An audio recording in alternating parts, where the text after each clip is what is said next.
Nama saya Ash Rider Gate. Sekarang kita berada di tapak event SAU 6 hari bulan 6 di Batu Gajah, Perak Silver Lake guys.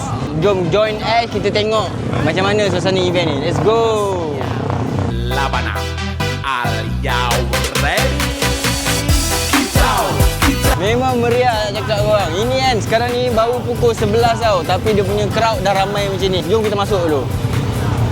Ni brand yang orang kenal, Coy.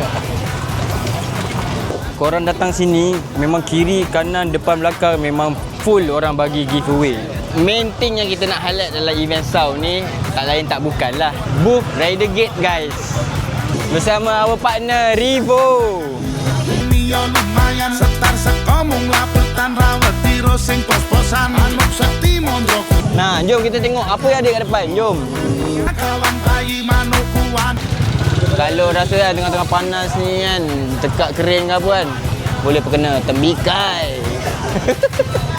Kalau korang ada macam kata impian nak jadi seorang rider kaprik, mari. Kalau RZ bagi MERS, SAU bagi MERS guys. Jom kita tengok.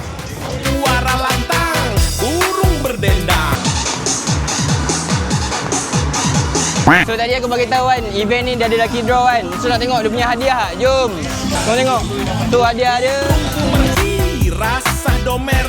So korang yang mana berdekatan dengan Perak, Batu Gajah, masih ada masa lagi sampai pukul 7. Mari singgah. Banyak macam aktiviti ada guys. Boleh menang lucky draw, boleh menang free gift, boleh beli merchandise, macam-macam. So daripada korang mau masa kat rumah, mari singgah event ni. Jom guys. Ciao.